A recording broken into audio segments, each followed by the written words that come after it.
ওই যে গোপালগঞ্জ না লাফা ছিল, দুলা ভাই আব্বা কয়াম আসেনি, কথা কয় সূর্য উঠেছে গোপালগঞ্জে, কয় গোপালগঞ্জে সূর্য উঠেছে, রক্ত লাল আর কয়নি। ওইটা 8টা জিনিসের কথা কছে, কথা কন না। আমি এরা সাবধান বাণী, আওয়ামী লীগের কাছ থেকে আমাকে শিখতে হবে যে তোমাদের এই পরিণতি কেন হলো। আমরা যারা আগামীতে ক্ষমতায় যাব আমাদের ওই এই শাস্তি থেকে শিখতে হবে। আমাদের খুব খুশি হওয়ার কিছু নাই, যতক্ষণ পর্যন্ত এদেশে নির্বাচিত একটা গণতান্ত্রিক সরকার কায়েম না হবে ততদিন আমাদের খুশি নাই।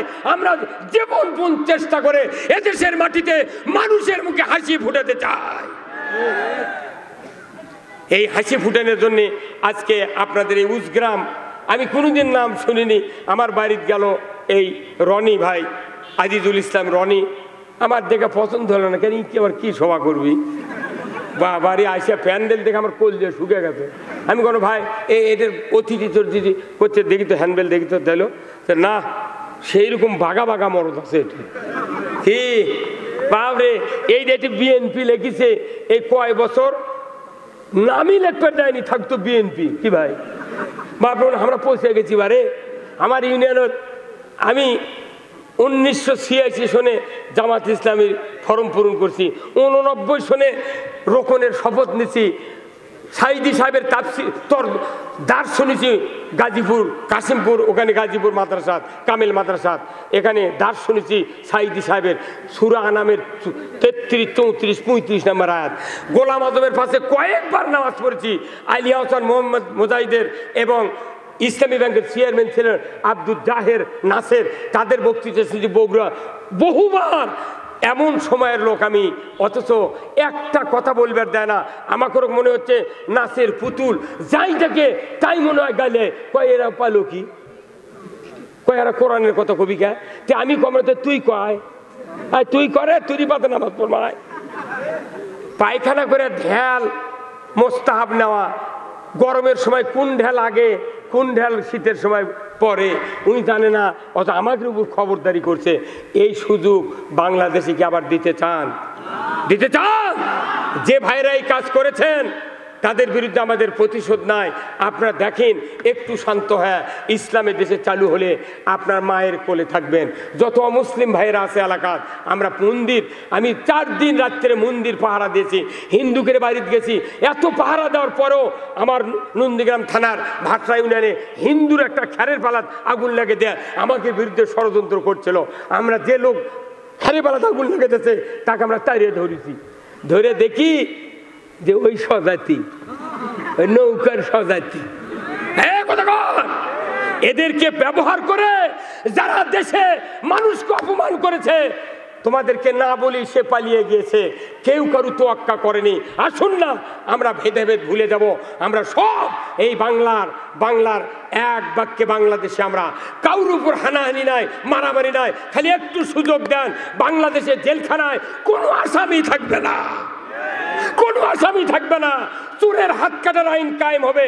একটা চোরের হাত কাটার আইন দৃশ্য বয়তুল মোকাররমে যদি আমরা টিভির মাধ্যমে, ডিশের মাধ্যমে দেখাতে পারি, 14 বছরে বাংলাদেশে কেউ চুরি করবে না। তাহলে চুরি করে ধরা পড়লো না, জেলখানাত কে? জেলখানাত বিলাই থাকবি আর কুত্তে থাকবি, কথা কর বাপরে। জেলখানার মধ্যে আমি 9-10 বার গেছি জেলখানাত। আমার বগুড়া ফাঁপড় থেকে ধরে নিয়ে এসে আমাকে মামলা দিল, বিরাট মামলা দিল। আমি থাকি সাপাহার, থাকি হেমায়তপুর, মামলা দিতে দিতে 14টা মামলা, 32 বছর হলে আমি রাজনৈতিক মামলা খাটতেছি। তারপরেও তাদের আক্রোশ মেটেনি, ফাঁসি দিল আমাদের নেতাদেরকে, তাও মিটলো না। এত লোক গুম করলো, তাও মিটলো না। আয়না ঘরত খালি মেডিসিন দিয়া লক্ষ লক্ষ মানুষকে মারা ফেলে দেয়। হাড্ডি পরে আছে কি ভাই, গাড়ির চাতাল লাগান, ধুরার লাগান, দেহ পরে আছে, কি মেডিসিন দিচ্ছে এমন ভাবে ওই চামড়া, হাড্ডি, গোস্ত আর চামড়া গলে গেছে, এমন ড্রেন আছে। আমাকে যেদিন ওই ফেসবুকে আমার বেটা দেখালো, আব্বা হাত যদি দুর্বল হয় তাকে দেখতে মানা করছে। সত্যি যখন ওই দৃশ্য আমি দেখলাম, চিৎকার দিয়ে আমি পড়ে গেলাম, আল্লাহ এই জাহান্নাম বাংলাদেশে তারা তৈরি করেছে, আল্লাহ তুমি তাদেরকে অপদস্থ করো, আল্লাহু আকবার। এই দৃশ্য আপনারা দেখেন নাই? কি অবস্থা হয়েছে দেশের, হাজার হাজার মানুষকে, লক্ষ লক্ষ মানুষকে এইভাবে হাড্ডি মাথার খুলি পড়ে আছে কি, এটা কি আবার চলুক আপনারা চান? আমার দেশের সকল রাজনৈতিক দলের যত ইমানদার আছেন, অমুসলিম ভাইয়েরা আছেন, এই দেশটাতে একটাবার ইসলাম চালু করে দেখেন যে আমরা কষ্ট দিই না পাহারা দিই না শান্তি দিই।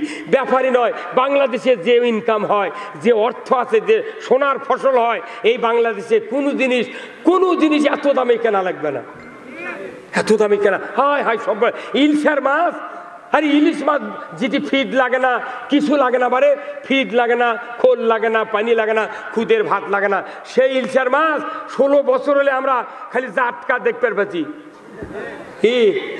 আর ফত্তালি বাজারত গেলে কয় হুজুর 2200 টাকা কেজি লিবেন আর 600 টাকা কেজি, তুই মুদি খিলেলু। আমি মনের দুঃখে 1.5 কেজি ইলশা নেওয়ার জন্য বরিশাল গেছিলাম এই কয়েকদিন আগে। বরিশাল থেকে 3টা মাছ কিনে নিয়েছি 7,500 টাকা দিয়ে, খালি শোল ফলক দেখানোর জন্য, বা বড় মাছ তো বগুড়া পাই না, এই 7,500 টাকা দিয়ে 3টা মাছ কিনে নিয়েছি। শোভা করবে দা বরিশালকে সাগরের থেকে আমি দেখলাম, ওখানে সাগরের থেকে হাজার হাজার মন। আমি বললাম ভাই কত কোটি টাকার মাছ আছে ডেলি সাগরের থেকে? ওই বড় ব্যাপারী দেয়, তাই বললো হুজুর আপনাকে চিনা লাগতেছে, আপনি কি ফেসবুকে ওয়াচ করেন নাকি? আমি ফেসবুকে করি না, সোবাদ করি, ওই ছবি তুলে ফেসবুকে ছাড়িতে হচ্ছে হুজুর আপনাকে তো চিনাতে। ভাই আমাকে একটা সত্য কথা কোন তো, একদিনে কত মাছ এই সাগরের থেকে বাংলাদেশের এই বরিশাল স্পটে চাঁদপুরে এগুলো ঢোকে?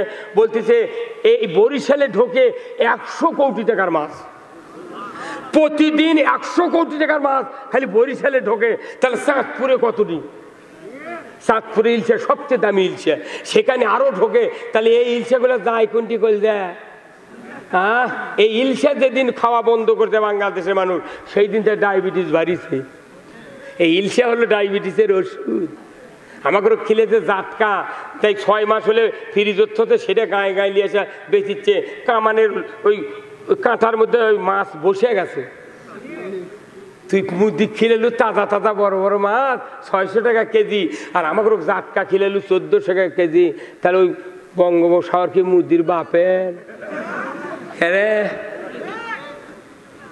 আমাদের এক মৎস্য উপদেষ্টা বলেছেন বাংলাদেশের ঘরে ঘরে ইলশা যখন 350 টাকা করে খাবার পারবি, তখন বহির্বিশ্বে আমরা রপ্তানি করবো, এর আগে নয়। তারপরেও কিছু অসাধু ব্যবসায়ী গোপনে গোপনে ভারতত দিচ্ছে, এটাও ধরা পড়েছে। তার পাশা পিঠে লাল করে দিয়েছে সেনাবাহিনী। এখন পেটনের উপর আর ওষুধ নেই, কথা কন না? আব্বা দুলা ভাইয়ের এত দাম, না ইলশা আপনাদেরকে 350 টাকার খিলাবে। এই যে উপদেষ্টা ছিল, নির্বাচন কমিশনের একটা উপদেষ্টা ছিল সাকওয়াত, এই সাকওয়াত উপদেষ্টা বসেই করছে নতুন মুখ দিয়ে আপনারা দল গঠন করেন। কতি ছাত্র সমন্বয়রা এমন মিছিল করেছে, ওর পদত্যাগ করে ওর কথা তুই পাট পাকাবো আর থাকবো, কথা মনে করবেন না। সেই ব্যথা চলতি আছে। 14 জনে দেশ চালাচ্ছে রে, কতক্ষণ এবারে কয়জনে? 14 জনে দেশ চালাচ্ছে, 1 টাকা চাঁদালে আর কেউ সাহস পাচ্ছে না। আর lakh lakh police, BDR, army, 360 জন হচ্ছে এমপি, মন্ত্রী, সচিব, আমলা, এই দিয়া বাড়ি বাড়ি পুলিশিং কমিটি। কি একটা কোম্পানি নামে ছিল, গায়ে গায়ে পুলিশিং কমিটি বানাছে। হ্যাঁ কথা বল, এটা কোনো সংবিধানের কোনো আইন নয়। পুলিশিং কমিটি মানে কি? এরকম বানাচ্ছে, এরকম দেয়া যে কে কে কোন সমাবেশে যায়, কে কি করে, এরকম নামটা খালি থানার দেবো। এই হুজুর কথা কন না, মসজিদের হুজুরও কোন টাইপের বক্তৃতা দেয়, তুই খালি থানার ফোন করবো, আচ্ছা গ্রেপ্তার কর্ম। এই পুলিশিং কমিটি লয়, ওরকে এই সাধারণ মানুষের মধ্যে ডিবি সেট করছে ওরা। আমাদের ওটকের মোট হেরে চলে গেছে। এমন যে পাটগুলো হেরাসু, তোরা হেরাস না, তোরা আয়, তুর্কগুলি আমরা আল্লাহ রাইন চালু করবো, আয় বাবায় কি না, এগুলা সব মনে আছে, সব মনে আছে। আমি জেলখানাতে ছিলাম 21 দিন, আমাকে সেলের মধ্যে রাখছিল। 200 পাহাড়ের বল আমার বুকের উপর। এই গাড়ি ধর চেয়ারম্যান হচ্ছে আব্দুল সাত্তার, আর তালোলার ইউনিয়নের চেয়ারম্যান হলো নজরুল। 2 বাঘের মধ্যে আমাকে তোতে ঠ্যাকসি এলো। ওরা দুইজন খালি কান্দে, আমি সারা রাত কান্দিছি আর গজল করছি, ক্যারাইট করছি। তখন ওই জেলখানার পুলিশের হুজুর আপনি এত গজল কন, আপনার ঘুম ধরে না? আমি ভাই ঘুম ধরে না, আমার ঘুম পাড়ার জন্য টিলিয়ে যাচ্ছে তোরা কথা কন। তো এই আমার বক্তৃতা গজল শুনে ওই পুলিশ চোখ পানি বার করছে। তখন করতে হুজুর আপনাকে যদি করতার 5 নাম্বার লকাপে দিয়ে আপনি থাকবেন? আমি না, আমাকে দিলে থাকবো। তখন ওই চলে যাচ্ছে, রবিবার করে ফাইল হয়, জেল সুপার এসে জেল সুপার কত ওই পুলিশ যা যে স্যার একটা হুজুর আছে স্যার, ওর গজল শুনে আপনি রাত্রে কান্দা ভরে দেবেন। তো ওই লোকটা কেন পাথর দেওয়া যায় না? কোথায় চলেন তো, লকআপের দিন এসে আমাকে ডাকিচ্ছে, রুহুল আমিন যুক্তিবাদী কে না? তো আমি কোথায় আপনাকে 5 নাম্বার লকআপে যেতে হবে, আপনি ব্যাটিং পত্র বাঁধেন। আমি বল না, কে কে যাবি তাহলে? ওটি কোথায় আপনি একা? আমি বললাম আমি একা যাবো না, আমি আইনি চুল্লই। কথা ঠিক কিনা? আমি বললাম আমি একা যেতে রাজি না, এই চেয়ারম্যান গাড়িধর, এই সাত্তার আর এই নজরুল সহ আমি যাব। 3 জনা কি জেলখানার 5 নাম্বার লকআপে দিয়েছে। এগুলো কষ্ট, গায়ের ঘামে কম্বল ভিজে গেছে রে। তারপরে যেরকম গালিয়ায় আহা, মনে জেলখানার পুলিশে মনে ওসি বরাবর। 12,000 টাকা ঘুষ দিয়ে আমি বার হয়ে গেছি জেলখানার থেকে, এই বগুড়া জেলখানার থেকে। জামিন হচ্ছে তাও ছাড়ে দেয় না, আবার ঢুকাতে আবার সিআইডির সাথে লাইন করো, ভাই আমার বাড়ির যাওয়া লাগবে রে, শোভা তো এমনি বহুত শোভা মার গেল, তাহলে কি করা যায়? কোথায় টাকা লাগবে, তাহলে আপনাকে আর মামলা দেবো না। কি রে 12,000 টাকা আমি জেলখানার মধ্যে টাকা কুন্ডি পাবো না? পারে বেটা আলো কোনো বা তুই টাকা নিয়ে জেলখানাতে আসবো, তুই ওকে 8,000 টাকা দেন, 4,000 টাকা বাড়ির থেকে আইনে পরের দিন সকালে বেটা জেলখানার গেটত দিয়ে দিস। জেলখানাত ঘুষ দিয়ে বাড়ান লাগে রে, এগুলা কি মনে নাই আমাকে? এই বগুড়ার ডিবি তা ছিল জুলহাজ নামে একটা পুলিশ, জুলহাজ কেউ নাম্বার দেয় না, আমার ফাঁপড় চান্দায় সবার থেকে ধরে নিয়ে আসে জেলখানার থতে, এই হাজুত থানার হাজুতে ফতরে অজু করতে দেয়নি আমার পুলিশ, করতে দেয় ওই পায়খানার মধ্যে যা ওটি অজু করেন, পায়খানার প্যান পায়খানাতে ভরে আসে রে। আমার মতো একটা লোক, এই মনে করেন তখন আমার বয়স ধরেন এখন 65, তাহলে 16 বছর আগে কত আছিল? 14 বছর আগে এই বয়সের লোক আমি 46 বছর ইমামতি করি, সেই মানুষ কোথাও অজু করেন ওই পায়খানার প্যানত যা না পারে, 2 দিকে 2 পাও দিয়ে পানি জোরে ছাড়লে তো গা মেখে দেবি। হ্যাঁ তার দুবরে কি ডাকাতি রে, সেই থানাকে পুড়ে দিয়ে সাফ করছে। সেদিনকে আগে এসে জিয়া নাম ওই মাটি ডালি দেখা হলেন, কোন ভাই আপনি কয় বছর এলে আসেন? করছে 13 বছর এলেন। আমি তাহলে তো আপনি আমার সময় আসিলেন, ওটি কে পায়খানার ভুল অজু করে করলেন তা আপনি? ওই দিকে গাওটা ঘামে গেছে, জুলহাজের নাম্বার আমি কুমড়া ফাঁড়ির থেকে নিছি, নিয়ে ফোন দিচ্ছি খুব ঠান্ডা মাথায়, করছে আমি সিরাজগঞ্জ সদরে আছি। আমি বললাম ভাই আপনার সাথে দেখা করা আমার খুব জরুরি, আপনাকে দেখে খুব ভালো লাগে, বগুড়া সেই কাম করছেন আপনি? কইতে হুজুর আপনি কে? আমি বলি আমি যাই হোক আপনার সাথে দেখা করলে বগুড়া না আসেন তো? করছে বগুড়া তো যাওয়া যাবে না, আমি তো সদরে আছি। আমি শোনেন, আমি রুহুল আমিন যুক্তিবাদী, আমার ফাপড় সবার থেকে ধরে নিয়ে আসে যে মামলা দিয়েছেন আমার 32 বছর জেল হবে রে। এই আপনি না আসেন, আপনার পাওয়ার দড়ি লেগে গাছের সাথে টাঙ্গিয়া খালি 4 আঙ্গুল করে কাটমো। ওই কচি আজকে আপনাকে গাবতলি থানার ওসি আজকে আজই আসছিল আমার সাথে, গত রাত্রে কথা হচ্ছে, আজকে আসে উনি এই মোবাইলের থেকে বার করলেন, দেখালেন আমার জুলহাজ একবারে খাগড়াছড়ি, সিরাজগঞ্জ সদর থেকে খাগড়াছড়ি। আমি ভাই ওর নাম্বার আমার কাছে যাবে, আর ফোন দেবো, ওর কামানের কাঠি খুলবো। ওই যে বেনজির বলেছিল মাটির নিচে থেকে তুলবো, তুরকুরক মাটির নিচে থেকে তুলবো। যুবক ভাই যারা আছেন বডি ফিটনেস ভালো, 5 ফুট 7 ইঞ্চি 4 ইঞ্চি, রেডি হন, চাকরি খালি হরা হন। যারা কামেল পাস আছেন, MA পাস আছেন, নিবন্ধন দেন, পড়াশোনা করেন। বাংলাদেশে 26 লক্ষ ভারতের অফিসার আছে, তাদেরকে এক এক করে খাগড়াছড়ি ট্রান্সফার করে ওখান থেকে ধরে আনে বগুড়াতে বিচার করা হবে। কোন রিক্সাওয়ালা সিএনজিওয়ালা চাঁদা দিবেন না। জিয়া, তারেক জিয়া সিএনজি কিনে বাংলাদেশের দেশে গরিব মানুষ করে খাওয়ার জন্য, সেই সিএনজি রাস্তা তুলবার দেয়নি কি। সেদিন কুন্দার ফাঁড়ির ওসি ফোন দিছি আমি, ভাই এদের সিএনজি এত যাচ্ছে ধরবেন না? আপনি আর এগুলা কাবিরাজি করেন না? আমি ধরেন ধরেন, এগুলো তো আপনারা করবেন না, এগুলো আমরা কই দেখে আমাদের অপরাধ। আমাদের সাথে অত্যাচার নির্যাতন করে করে তাও ইসলামের অগ্রযাত্রা যাত্রা থামাতে পারে নাই। শেষ পর্যন্ত ফাঁসি দেওয়া হয়েছে যে গোলাম আজম, অধ্যাপক গোলাম আজম 1952 সালে লিয়াকত আলী, পাকিস্তানের প্রধানমন্ত্রী সে লিয়াকত আলী, তার হাতে ভাষা বাংলা করার জন্য স্মারকলিপি প্রদান করেছে। এই শেখ মুজিব তার নাম ভাষা আন্দোলনের সৈনিক থেকে বাদ দিয়া অন্য মানুষ ঢুকেছে। যে মানুষগুলো ফাঁসি দিয়ে মারা হয়েছে 4000 বছরেও একটা মানুষ ওইভাবে তৈরি করা সম্ভব নয়। কি কথা কোন টাকা? আমরা দুঃখ ভুলি নাই, আমরা চাচ্ছি ইসলাম বিজয়ের মাধ্যমে এই দুঃখ আমরা চাপা দিয়ে রাখবো। কথা ঠিক কিনা? শুধু কি তাই, যে মানুষটাকে ইংরেজের সাথে 20 পুশ করে শহীদ করে দেওয়া হলো, সারা পৃথিবীর লক্ষ কোটি কোটি মানুষের কলিজার স্পন্দন আল্লামা দেলোয়ার হোসেন সাইদি। আপনারা বলুন তো, যুবক ভাইরা বলুন, যারা ফেসবুক চালান বলুন তো, তার ওই পুলিশ ভ্যানের থেকে নামার ওই মুখের হাসি আর হাতছানি কি মরার হাসি? এই কতক্ষণ মরা হচ্ছে, ওটা কি মরার সময়? উনি হাসপাতালের বেডে বসে আছেন, বাঘের মতো লেটা বেড়ে বসে আছেন, কালো জামা কাপড় বাঘের মতো, এইভাবে মনে হচ্ছে কি যেন দিকে ভয় করতেছে, এইভাবে তাকে আছে।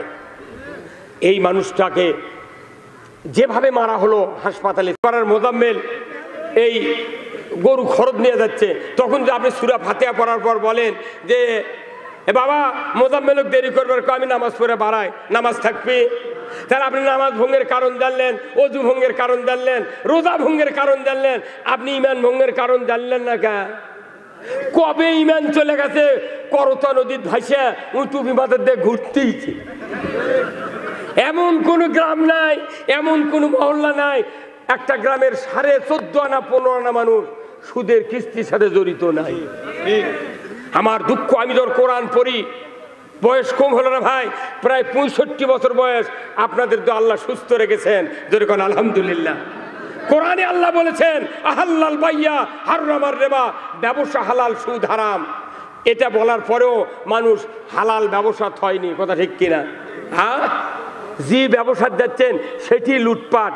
কেরে মক্কা হজ করবে যাবে মানুষ, এই মক্কা কি আগে গেছে না আরো আগে যাচ্ছে? এই দিক হ্যাঁ, কেরে ভারত 2,10,000 টাকা দিয়ে হজ করে আর বাংলাদেশে তার 7 লাখ। কারণ মানে সিন্ডিকেট করে হজের লাইসেন্সের সাথে যুক্তি করে এই নেতারা করছে কি, টাকা বাড়াও, ওরা তো টাকা আছে তো দিবি তো। কতক্ষণ এই হজের ভলেন্টিয়াররা মুআল্লিমরা 1 লাখ মারিছে, ওরকম দেশে 3 লাখ, আর সৌদি আরব সব প্লেন ভাড়া দিয়ে আর 3 লাখ। এইরকম ভাবে সিন্ডিকেট করে হজ করছে, সিন্ডিকেট করে চিনির দাম বাড়াছে এস আলম গ্রুপ। কথা ঠিক কিনা? এই বাংলাদেশের শ্রেষ্ঠ ব্যাংক ছিল ইসলামী ব্যাংক, এই এস আলম গ্রুপ এই ব্যাংকটা হাতে নিয়ে সরকারের সহযোগিতায় নিয়ে 50,000 কোটি টাকা উধাও করে দিয়েছে। এই ক্ষতির জন্য আজকে আমাদের দেশের অবস্থা। যত টাকা গণভবনের আলমারির তলে থেকে বাড়াছে, আমির হোসেন আমুনেকের নাম, বাপ রুই যখন সংসদে কথা কয় ওর গায়ের গোস্তিং করে কাঁপে, বারে ইনকে করে কাঁপে। ওরই বাড়িতে 5 কোটি বাড়াছে। কালামানি 70 লাখ টাকা পলে দিচ্ছে, ওকে নৌকাতি পিঠা কারে লেছে। কত টাকা? 1600 কোটি টাকা বাড়াচ্ছে। আর একখান থেকে হাজার হাজার লক্ষ লক্ষ টাকা বাড়াচ্ছে। রূপপুর পারমাণবিক বিদ্যুৎ কেন্দ্র থেকে 59,000 কোটি টাকা লুট করেছে এই শেখ হাসিনার ব্যাটা। এই টাকাগুলো যদি খালি ইউরিয়া সার ভর্তুকি দেওয়া হয়, খালি জয়ের টাকা ভর্তুকি দিলে ইউরিয়া সারের বস্তা 20 টাকা বস্তা হবে। আর যত মানুষ মামলা দিয়ে জেলখানাত খিলালো, এই টাকা যদি পেজত দেয়, পেজ লাগবে 5 টাকা ধরা। আর যেগুলা টাকা ব্যাংকত লুটপাট করে ওরা নিয়ে গেছে, এই টাকা আসলে চাউলের দাম হবে 4 টাকা কেজি। এগুলো আমরা কই দেখে আমাকে ধরে কয় এরাগুলা কবিকা আমাকে পক্ষে তেল মারবি তেল মারবি তো তেল মারি চলো তো বয়তুল মোকররমের ইমাম পলাচুগা এই কথা কর বয়তুল একটা মসজিদের ইমাম পলালুকা উনি জানে আমি যে শয়তানের পেছনে তেল মারিছি যদি জনসম্মুখে যায় আমার হাড্ডি থুবে না ঠিক কথা কর না গা হ্যাঁ আবার কাফিলউদ্দিন সরকার অনেক দিন থেকে কোরআনের তাফসীর করতেছিল রেডিও টেলিভিশনে কি সুন্দর কথা সেই মানুষটা ফাউন্ডেশনের ঢুকিয়া উনি একটা হাসিনা জান্নাতি ঘোষণা দিতে পারে বাপরে খায়াতে শুয়োরে লাগান তাজা হতে রে কথা কর কাফিলউদ্দিন সরকার করছে শেখ হাসিনা জান্নাতি তুই খুঁজে পাওয়া যাচ্ছে না তুই এত বড় জান্নাতি তোর কাকু কষে দেওয়ার সময় হাসিনা কষে ওই যে আনিসুল হক আইন মন্ত্রী আহা হারে এক নৌকা তুই যাচ্ছ আর দরবেশ বাবা যাচ্ছে এতই টাকা লুটপাট করছে এই সালমান এফ রহমান এরা দুইজন যাচ্ছে নৌকা দিয়ে পড়লে উনি করছে কি মাথাত কলব দিয়েছে দাড়ি কামাছে মুছ কামাছে অ্যাশ কালারের গিঞ্জি গাওয়া দিয়ে যাচ্ছে এখন আনিসুল হক ধরিছে সেনাবাহিনী উনি এখন নিয়ে যাচ্ছে একটা নিয়ে করছে স্যার খালি আমাকে নিয়ে যান কে ওটা ধরবেন না করছে ওটা কে করছে ওটাই ওষুধ ওটা বেশ স্কিম করে ওষুধ ও কি ধরেন ওটা হচ্ছে সালমান এফ রহমান তবে গা ধরিছে কথা কর না গা জামাতের লোক বিএনপির লোক হলে কলে হয়নি আমাকে ধরে লেগে গেছে যাক ওর কথা কম না কি ভাই কিন্তু ওরা এমন মর্দের মরদ কইতে গেলে হাসিনা আমাকে পলে গেছে অক্ষ আবার আমাকে ধরে লে দেবে তুইও সব এই কথা কয় না এগুলা কথা মসজিদে কয় লেগে খোঁজ দে তেল মারার কাম বাদিন এই দেয়াল ভালো নবীদের 14 বাটি দাঁত বার হয়ে গেছে কথা কয় এইটা শুধু ইসলাম কায়েম করার জন্য সকল দল মত নির্বিশেষে আমরা ইসলাম 5 বছর দেখবো তারপরে আমরা আবার আরেক দল ক্ষমতার দেবো দাও তোরা আবার তালা দেখতো তুর্কের ডাল আমাকে ডাক কিরকম হয় এই পৃথিবীতে 4 জন সরকার ছিলেন কয়জন 2 জন ছিলেন ইমানদার 2 জন ছিল কাফের 2 জন ইমানদারের মধ্যে একজন বাদশাহ সুলাইমান তিনি নবীও ছিলেন আর একজন জুলকারনাইন আর বক্তে নসর আর নমরুদ এই 2 কাফেরের শাসন দেখিছে পৃথিবীর মানুষ 2 ইমানদারের শাসন দেখিছে বলেন তো এই কাফের আর ইমানদারের শাসন কি কম বাড়া হয়নি আচ্ছা কম বাড়া যদি না হবি এই যে ফেসবুকে একটা ছবি দিয়েছে হাসান মাহমুদের ছবি ভাত খাবার বলছে দেখেননি হাসান মাহমুদের ভাত খাওয়ার দৃশ্য দেখেননি 14টা তরকারিতে চর আগে কয়টা আর আমাকে 2 জন মন্ত্রী ছিল আলী হাসান মোহাম্মদ মোজাহিদ আর হচ্ছে শিল্পমন্ত্রী হচ্ছে আপনার মতিউর রহমান নিজামী এই মোজাহিদ মন্ত্রীর ছবি দিয়েছে ওই হাসান মাহমুদের আগে দেখো সবুজ একটা প্লাস্টিকের বাটি এক বাটির মধ্যে ভাত ওরই মধ্যে আলু ভর্তা না কিবেন পেঁয়াজি দেখো কে এই মন্ত্রী ভাতারি করে দেওয়া হয় জমজমের পানি যদি 1 বন্যা দেওয়া হয় তারপরে বস্ত্র যদি ঢাকার ওই টেলার্সের থেকে বানিয়ে এনে দেওয়া হয় দাবি কাপড় আর আপনাকে যদি বলা হয় নিঃশ্বাস নিতে পারবেন না কেউ বাঁচব তাহলে নিঃশ্বাসও ফরজ বস্ত্র ফরজ আপনার ভাতও ফরজ কিন্তু আপনি নিঃশ্বাস নিতে পারবেন না ওইগুলি কি আপনাকেই বাঁচাতে পারবে দামি কাপড় জমজমের পানি বাঁচাতে পারবে নিঃশ্বাসযোগ্য ফরজ আল্লাহর দ্বীন কায়েম করা কথা ঠিক কিনা তারপর আপনাদের এখানে বাণিজ্যিক এলাকা আপনাদের এখানে ওয়েল্ডিং এর দোকান আছে ভাই এই যে ঝালাই করে না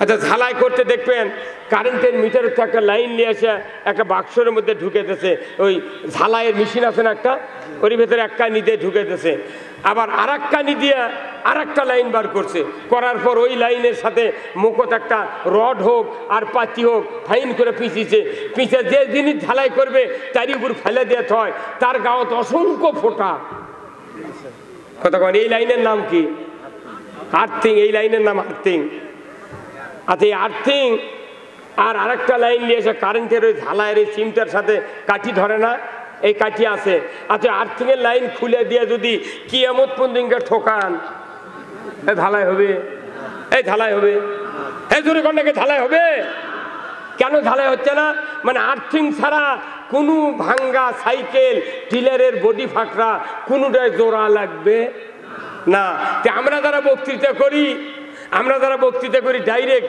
কোরআনের পাওয়ার হাউসের থেকে আমরা বক্তৃতা করি, কিন্তু এই বক্তৃতা বাংলাদেশে করতে করতে 54 বছর হয়ে গেছে। বক্তৃতার চোটে মুলুবিরাই মরে গেল, অথচ কিচ্ছু পরিবর্তন। এখন রাষ্ট্র শক্তি হলো আর্থিং, আর কোরআনের বক্তৃতা হলো কারেন্টের লাইন। কথা ঠিক কিনা? যতদিন পর্যন্ত রাষ্ট্র শক্তি ইসলামের পক্ষে, কোরআনের পক্ষে তৈরি না হবে, বক্তৃতা দিয়া নামাজ পড়ে, রোজা করে, হজ করে এদেশে সুদ বন্ধ করা যাবে না, এদেশে চুরি বন্ধ করা যাবে না, এদেশে জানা বন্ধ করা যাবে না। কি কথা ঠিক কিনা? আমার দেশে চুরি হয় হুন্ডা, চুরি হয় গরু, পুলিশেরা খোঁজ পায় না। এই কথা কন, কি খোঁজ পায়? যদি বিএনপি জামাতের কোনো জায়গার যদি 10-12 জন লোক বসে মিটিং করে, তখন তারা বিবৃতি দেয় পরের দিন সকালে পেপারে যে গোপন তথ্যের ভিত্তিতে অমুক জায়গায় 16 জন জামাত কর্মী তারা নাশকতার পরিকল্পনা করছিল, বিএনপির কর্মীরা নাশকতার পরিকল্পনা করছিল, আমরা তাদেরকে জিহাদি বইসহ ককটেল বানানোর কয়েকটি সরঞ্জামাদি সহ গ্রেপ্তার করতে সক্ষম হয়েছি।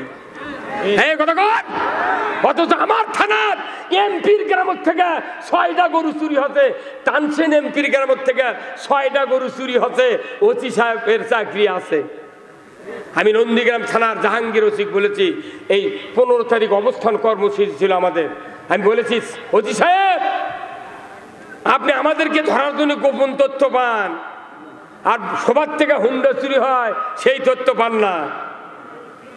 জব দিতে পারেনি। আমার দেশে কৃষিজীবী মানুষ বেশি। 34 মাসে দিন কোরিয়ান আছে, আমার একটা কোরিয়ান আছে, গভীর নলকূপ, মিটার চুরি করে লেগেছে আমার গ্রামের মধ্যে 4টে মিটার চুরি করে নিয়ে যায়, মোবাইল নাম্বার দিয়ে মোবাইল করে বলছে যে যদি 8,000 টাকা এই নাম্বারে ফ্যাক্সিলুট দিবার পারো অমুক জায়গায় মিটার পাবে। কত কয় বারে আমি বলেছি বাপে বারেক যদি এইরকম ঘটনা ঘটে আপনাদেরকে আসামি করে মামলা করবো আমরা। ঘোড়ার ঘাস কাটার জন্য তোমাকে চাকরি দেওয়া হয়েছে? হ্যাঁ, কথা কতি ধর বাপরে, তুই হ্যান্ডকাপও বানাতে যে কত দিবারি। হ্যাঁ, এই বগুড়াতে, এটা আমাকে বগুড়াতে চাকরির জন্য কোনো দরখাস্ত দিলে চাকরি হয়নি। খালি কয় বাড়ি কোথায়, না বগুড়া, চাকরি নাই। আমার 3টা ছেলে master degree pass, MA pass, কামেল পাস, চাকরি নেই। আমার বেটার আমাকে বলে আব্বা কি অকাম হলো, এমন জায়গা আছে জন্মনো চাকরি হয় না। আমি চাকরি করবো তে ইতিহাস চুকিয়া গোপালগঞ্জে গেল না, গোপালগঞ্জে গেলে না চাকরি জমি লাগাতে লাগাতে বেসনের আটি নিয়ে যাচ্ছে হাতত করে, ও পুলিশের চাকরি দিতেছে। তুই চাকরি করবি যে গোপালগঞ্জে গেল না, বগুড়ার চুকে বগুড়াতে চাকরি দেয়নি। কথা ঠিক কিনা? যে চাকরি দরখাস্ত করে টিকিছে কি করে মুক্তিযোদ্ধার দোয়াই দেওয়া শেষ। আমি স্বাধীনের সময় দাখিল দুয়ামের ছাত্র। আমি 1976 সনে দাখিল পাস, 2 বছর গ্যাপ দেয়া, 1 বছর মজিবরের স্বাধীনের আন্দোলন 9 মাস, আরেকবার আপগ্রেডে ভর্তি হয়। আমি পড়বো মাদ্রাসাত, বাপে করতে তুই হাই স্কুলত পড়াবো না, মাদ্রাসাত পড়বো। 1 বছর 2 বছর লস দিয়া 1976 সনে দাখিল পাস। কে রাজাকার কে মুক্তিযোদ্ধা সব জানি। 8 বছর বয়সের মুক্তিযোদ্ধা বাংলাদেশে 50,000 আছে। এই মুক্তিযোদ্ধাদের সন্তান যারা ভুয়া সার্টিফিকেট দিয়ে চাকরি করতেছে তাদেরও বেতন ফেরত নেওয়া হবে। আমাদেরকে মুক্তিযোদ্ধার দোয়াই দেয়া কাউকে চাকরি দেওয়া হয়নি। মোট চাকরি লেদে ওই দিক দিয়েছে কি হুজুর, এগুলা কত দুম্বার মেম্বরত কোয়া লাগবি, তাছাড়া ভাত হবে না। এই কত কয় জাতির কাছে সব বলতে হবে, সব বলে দিতে হবে। আমরা এদেশে যত দুর্নীতি দেখেছি সকল দুর্নীতির কথা আমরা বলবো, কিন্তু কারোর বিরুদ্ধে আমরা প্রতিশোধ নেব না। আমরা দুর্নীতির কথা যদি জনগণকে না বলি জনগণ বুঝবে না, জানবে না। এই দুর্নীতি আবার বাংলাদেশে হোক, এটা কি আপনারা চান? কারা কারা চান না হাত তোলেন তো দেখি, কারা কারা চান না? লিল্লাহে তাকবীর, নারায়ে তাকবীর। জিয়াউর রহমানের বাড়ি, খালেদার বাড়ি বগুড়া হওয়াতে, গাবতলী হওয়াতে আমাকে আরো বিপদ হয়ে গেছে। এমন একদিন আসবে দেখবেন যমুনার ওই পার একজন শাসন করবি, এই পার আমরা শাসন করবো। সেই দিন বেশি দূরে নাই, সেই দিন বেশি দূরে নাই। বাংলাদেশের ইমানদাররা একটা বার আমি আপনাদের কাছে ভিক্ষা চাই, এই বাংলাদেশ 5 বছরের জন্য, কয় বছরের জন্য? 5 বছরের জন্য ভিক্ষা চাই। পত্তন কট লয়, বন্দুকি লয়, খাই গালাসি লয়, পত্তন। পত্তন আমরা টাকা দিয়ে পত্তন নেব, আপনার আর ফেরত দেওয়া লাগবে না। 5 বছর যদি কোরআন দিয়ে চালানোর পর যদি আইন ভালো না লাগে, আমরা এমনি জমি ছেড়ে দেবো। কতক্ষণ আমরা তো সব দেখেছি। ব্রিটিশ সরকার, আমার দাদা বিয়ে করেছে লাল টুপি মাথার দিয়ে, টিকিয়ালা টুপি। আমার দাদার নামের আগে লেখা ছিল শ্রী। আমার এই ভারতবর্ষের ইমানদারেরা 8 আনা মাসে খাজনা দেশে দাঁড়ি। ব্রিটিশ সরকার দাড়ি রাখা হারাম করছিল, 8 আনা করে খাজনা দেশে, তাও দাড়ি রেখেছে। আল্লাহু আকবার। তে দাড়ি, এই দাড়ি টুপি আর সিঁড়ি উৎখাত করতে 47-এ যুদ্ধ হয়েছে। কতক্ষণ? এইবার আবার যখন পাকিস্তান হলো, পাকিস্তানের আইয়ুব খান বলল আমরা ইসলাম কায়েম করব। এই বিশ্বাসঘাতকেরা, এই শোষকেরা 24 বছর দেশ শাসন করেছে, কিন্তু বৈষম্য করে আমার দেশের কুষারের চিনি হয়, এই চিনি আমাকে 5 টাকা স্যার খিলায়, আর ওরা খায় 4 আনা স্যার। শেখ মুজিব বলল বাঙালি জাগতে হবে। জাগলাম। এখন 5 টাকার চিনি 160। এই কতক্ষণ আবার করছে বাঙালি জাগো। জাগলাম। 4.5 টাকার নাই বেলি লুঙ্গি 1400 টাকা। 7.5 টাকার এসমুনোরা শাড়ি আমি নিজে কিনেছি। 7.5 টাকা দিয়ে 1 মণ ধান বেচেছি। 7.5 টাকা দিয়ে আমি শাড়ি কিনেছি আমার মায়ের জন্য। আমরা 7 ভাই 1 বোন, আমি নিজে বাজার করেছি। 7.5 টাকা দামে একটা শাড়ি। সেই একটা শাড়ির এখন দাম 2750 টাকা। জাগার খুব ভালো হয়নি। যতই জাগেন, ইসলাম লিয়া না জাগলে খালি পিসপি। ওই আমার একটা বক্তৃতা শোনেননি, কাই আলুর বক্তৃতা? হ্যাঁ, মানুষ আলু লাগায়, কত পানি দেয়, সার দেয়, যত্ন করে, বীজ দেয়, রিডোমিল দেয়, তুই বড় হ, বড় হ। কি 2 বার করে বান্ধা দেয়, আবার লাল বাড়ালে ওটা আবার হাত দিয়ে ঢেকে দেয়, বড় হ বাবা। কিন্তু বড় হয়নি। ওই কি হচ্ছে? কাই। মহিলারা কাই খায় বেশি, কথা ঠিক কিনা? এখন ওই কাই, গোল গোল কাই ধুয়ে নিয়ে এসে কয়রাত দিয়ে ভাজিয়া সেদ্ধ করে পাটার কাছে নিয়ে যা, মাও ভর্তা বানাচ্ছে। তখন পাটার বুক পানি দিয়ে মুছে শিল খাড়া করে ধসে, ধুয়ে পাটার শীতানোর থসে শিল। এখন আলু 1 চামচ তুলে পাটার দেশে, কিছু আলু গড়ে দেয়, গোল জিনিস তো গড়ে যাবি তো। এখন ওই পাটা করছে, আলু করছে পাটা ভাই, শিল ভাই তুই ওকে ফোপাচ্ছ গে? কতক্ষণ ফোপাচ্ছ গে?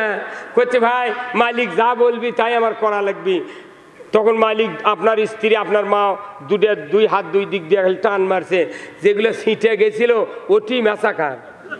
হ্যাঁ, ঠিকির উপর যখন আসছে তখন করছে ভাই এইভাবে পিছুচ্ছ কে? করছে যে তো এতই তেল দেশে এই গারস্থ, তোকে তুই তেল দিছে, তুই বড় হ। তুই যদি বড় হলো নি, মাগুরে মাছ দিয়ে আলু ছিলে ডুমা করে জামায় পাক করে দিত, না হলে মজলিস করতো, আলু ছিলে তালের ঢাকুর দিয়ে পিষে ফাইন করে সেলা আলু ঘাটি দিত। তে তুই যেহেতু খেপে বড় হসনি, এটাই তোর শাস্তি। হ্যাঁ কথা কান, বাংলাদেশের মানুষ আর কাই হওয়া যাবে না, কাই হওয়া যাবে না। এইবার আলু বড় হতে হবে। বাংলাদেশে বিশ্বের ইতিহাসে ইসলামী রাষ্ট্র কায়েম করে এদেশের কোনো মানুষের মুখে আমরা হাসি ফুটাতে চাই। কারা কারা এই ইসলামী রাষ্ট্রের পক্ষে 2 হাত তুলে দেখান। লিল্লাহে তাকবীর, নারায়ে তাকবীর, নারায়ে তাকবীর। আল কোরআনের আলো, আল কোরআনের আলো, আলিম ওলামা যেখানে, দুনিয়ার মুসলিম। লিল্লাহে তাকবীর। সব ভেদাভেদ ভুলে যেতে হবে। কে কোন দল করি, কে কোন রাজনীতি করি, কে কি করি, আমাদের দেখার টাইম দেয়। সবাই মিলে এই বাংলাদেশে ইসলাম বিজয় করতে হবে, নচেত একজন মানুষের ঈমান থাকতে পারে না। আপনারা বলুন তো, অজু করে যদি কেউ ভাই ছাড়ে অজু থাকে থাকবে? রোজা করে দুপুরে ভাত খেলে রোজা থাকে?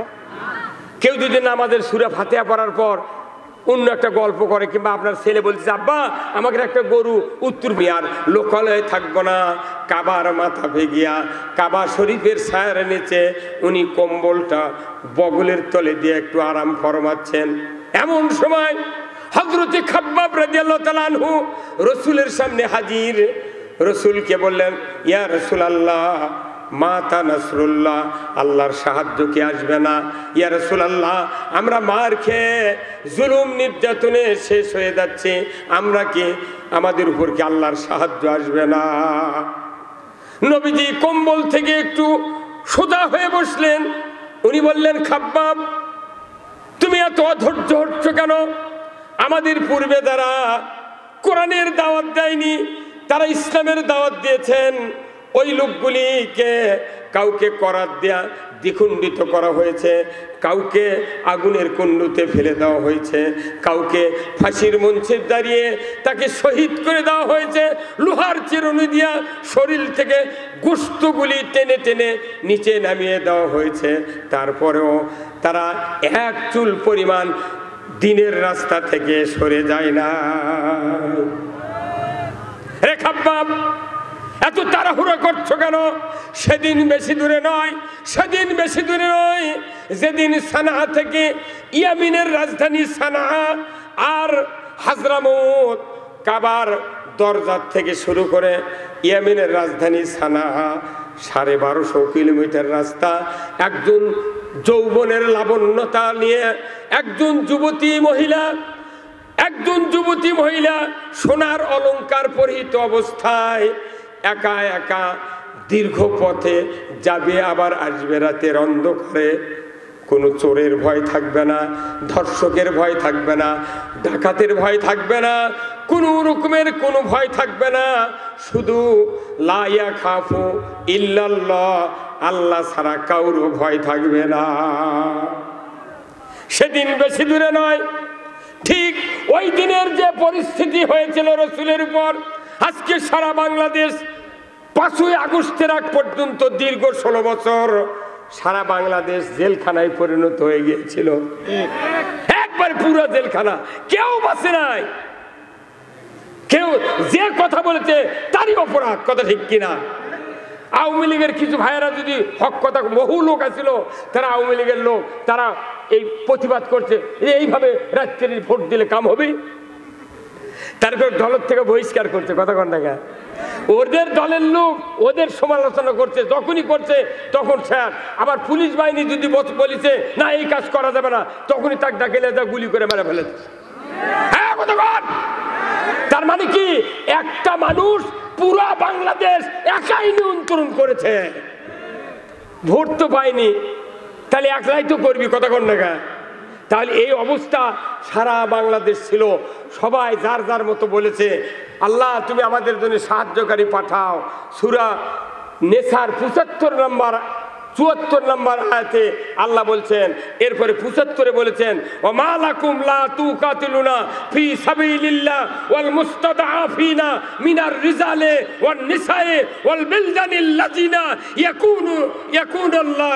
এইভাবে আল্লাহ বক্তব্য দিয়েছেন, ও দুনিয়ার মানুষেরা তোমরা যে আমার কাছে বলছো দেখো না এক শ্রেণীর বৃদ্ধ, এক শ্রেণীর বৃদ্ধা, যুবক যুবতী, শিশু তারা কান্না করতেছে, আল্লাহ এই জালিম জনপদ থেকে আমাদেরকে বাঁচিয়ে দাও, আর আমাদের সাহায্যের জন্য একটা ভালো নেতা দিয়ে দাও। তোর কোন আল্লাহু আকবার। এই কয়েকদিন আগে এই দোয়া আমরা করেছি, কিন্তু দোয়াও কবুল হয়নি।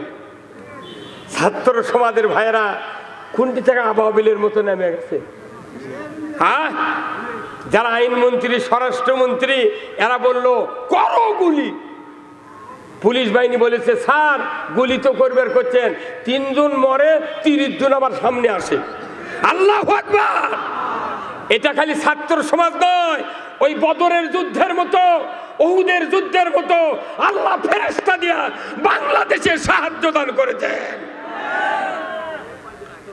এই কথাটা তখন প্রেক্ষাপট, রসুলের প্রেক্ষাপট এক হয়েছিল। কথা ঠিক কিনা? যখন এই কথা বললেন রসুল যে খাব্বাব আর তাড়াহুড়ো করো না, অচিরে এই দিন আসবে যেদিন একজন যুবতী সোনার অলংকার পরিহিত অবস্থায় রাতের অন্ধকারে 1250 কিলোমিটার পথ এইভাবে যাবে আসবে, লা ইয়াখাফু ইল্লাল্লাহ, আল্লাহর ভয় ছাড়া কারো ভয় থাকবে না, যেরকম আল্লাহু আকবার। এখন সেই পরিস্থিতি, এখন আল্লাহ তাআলা রসুল যখন এই কথা বললেন, আল্লাহ তাআলা জিবরাইলকে পাঠিয়ে দিয়ে বললেন, যাও জিবরাইল, আমার হাবিবের কাছে একটা বক্তব্য নিয়ে যাও, একটা দোয়া নিয়ে যাও, এই দোয়া যেন আমার কাছে করে, যেরকম সুবহানাল্লাহ। সেই দোয়াটা কি? সূরা বনী ইসরাইলের দোয়া। আল্লাহ বললেন, ওয়াকুর রব্বি আদখিলনি মুদখালা সিদকিন ওয়াখরাজনি মুখরাজা সিদকিন ওয়াজআলনি মিন লাদুনকা সুলতানান নাসীরা। আল্লাহ বললেন, হে জিবরাইল, আমার হাবিবের কাছে